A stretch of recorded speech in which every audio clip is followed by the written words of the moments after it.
devrait tomber incessamment au Conseil des États. En attendant, on va voir que le débat occupe aussi l'Espagne, où le gouvernement a décidé qu'un acte sexuel doit être précédé d'un accord explicite, sans quoi il peut être considéré comme un viol. La loi s'accompagne aussi d'un renforcement du soutien aux victimes d'agressions sexuelles. Reportage Marie Bolinches.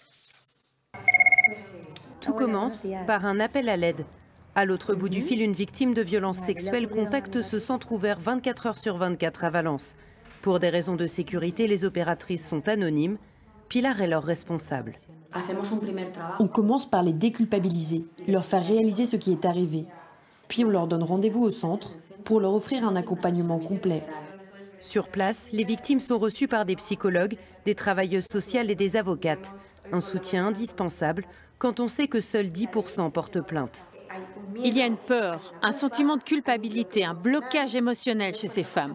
Plus on leur apporte de soutien, plus elles arrivent à aller jusqu'au bout et à porter plainte. Avec la loi sur la liberté sexuelle, le gouvernement souhaite créer des centres comme celui-ci dans toute l'Espagne.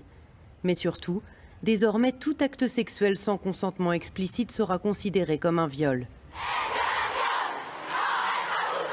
À l'origine de cette loi, il y a le scandale de la meute. En 2016, 5 hommes violent en réunion une jeune femme. Le juge les condamne pour abus sexuels et non pour viol, car selon lui, la victime ne s'est pas opposée à ses agresseurs. Coral et Marina ont participé aux manifestations provoquées par ce verdict.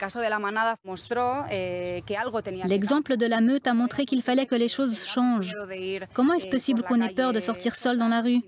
Qu'en cas d'agression ou de viol, la justice soit du côté des agresseurs. Mais chez les juristes, cette nouvelle définition du consentement fait polémique. Pour l'avocat Manuel Hernandez, elle remet en cause la présomption d'innocence. Les hommes sont en danger avec cette loi.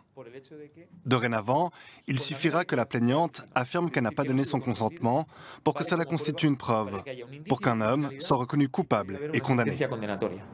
Avec cette nouvelle loi, l'Espagne rejoint les rares pays européens comme la Suède, la Belgique ou l'Allemagne à mettre la notion de consentement au cœur de la définition du viol.